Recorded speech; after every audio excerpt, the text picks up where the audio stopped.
vef sjónvarp-vötn-og-veiði.is.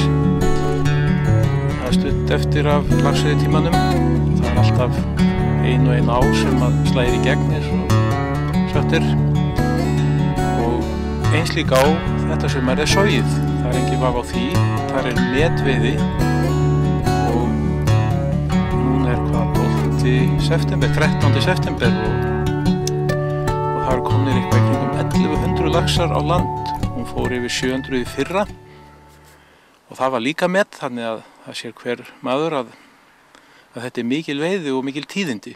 Hér erum við með Ólaf K. Ólafsson, margreyndan soggsmann, og hann búinn að vera til fjölda ára formaður árnefndar Stangafélags Reykjavíkur fyrir sogið.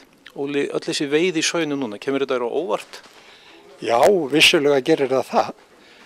En náttúrulega þegar maður horfir tilbaka þess að 3 ára sem að búið að vera netaupptaka, hafa ekki verið net á stóru netalögnum þarna neðar í ánni fyrir neðan ósinn, og þá hjálpar þetta náttúrulega.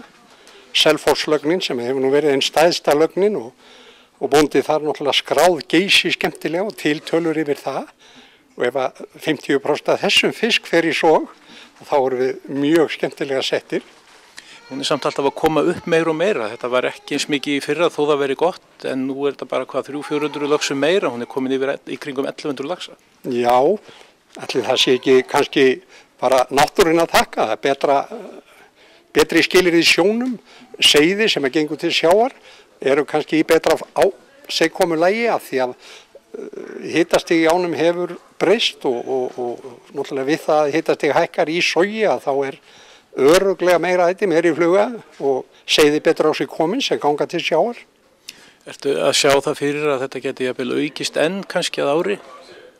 Ég held að það geti alveg skeið í sogið því að sogið geymir þvílíkt af fiskum eins og þú veist, Guðmundur, og sérstaklega náttúrulega í þessum gljúfrum sem eru lokuð og eru stæðst á landinu og ég búin að diskutera oft og leiðilegt að vita af, en þeir sem að koma hann og labba í Syðri brú, bæði í Syðri brúamegin og Bílfellsmegin, að þetta hefur stundum verið eins og í fiskabúri og það geysilega gaman að sjá það.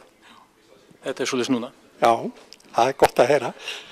Og vonandi að búskapurinn aukist, en ef það veiðist vel að þá mikið af fiski til að sjá sig sjálfur og verður meira sjálfbært klak, en það má ekki gleyma því að það búið að vera að hjálpa ánni geysi mikið. Við höfum verið að veiða þarna í klak og komið í klakhús og það búið að vera að sleppa að vísu ekki síðustu 4 ár, ekki öðru en kviðpóka og sumaralið. Við höfum ekkert sleppt þessu sem enn stærra eins og var gert hérna í sleppi tjarnir og slíkt. En hvað með framhaldi ef að til dæmis neta upptökur, ef að þeim líkur, hvað sérðu fyrir að þetta falli þá niður í sama og var? Já, maður skildi ætla að það myndi minnka því að eitthvað fara þessi fiskar sem teknur í net, það vitum við. Þetta náttúrulega ekki smá vatnasvæði sem þarna, sem sogið brúar á Hvítá, Tungufljót og margir aðrir smærri leikir sem njóta góðs af þessu. Já, Óli, takk fyrir þetta. Já, takk leiðis.